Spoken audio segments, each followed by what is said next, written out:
This video, I am going to show you how to install the Google Antigravity application on your Windows laptop step by step. So let us move on to the first step. First, open your Google Chrome browser, then search for Google Antigravity application in the search bar. You will see multiple results, but you can simply click on the first link to install it on the website. You will find different download options based on your operating system, such as Windows or macOS. Select a version that matches your operating system. After that, you will also need to choose the correct version based on your architecture.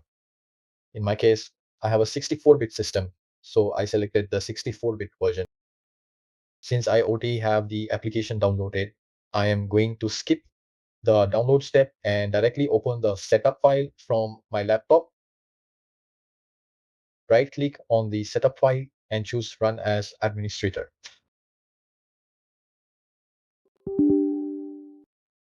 After that, you will see the installation window pop up. Click I accept and then click Next. Once again, click Next. These are just the basic installation settings, so there is nothing special to change here.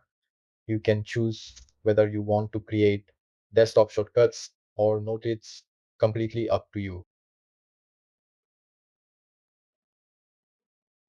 This usually takes about 3 to 4 minutes, so please wait. I am going to skip this part in the video. Once the installation is complete, you will see the finish button. You will also get an option to open the application immediately.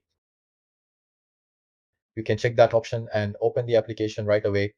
And that is it. The application is now installed and open. As you can see, there are several options available. You can open a folder and choose where you want to start your coding or manage your projects.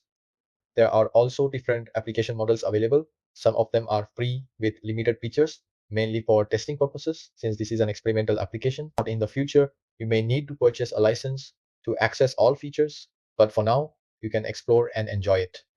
If you like my video and want more tutorials on Google Antigravity, please comment, like, and subscribe to my channel. Thank you for watching.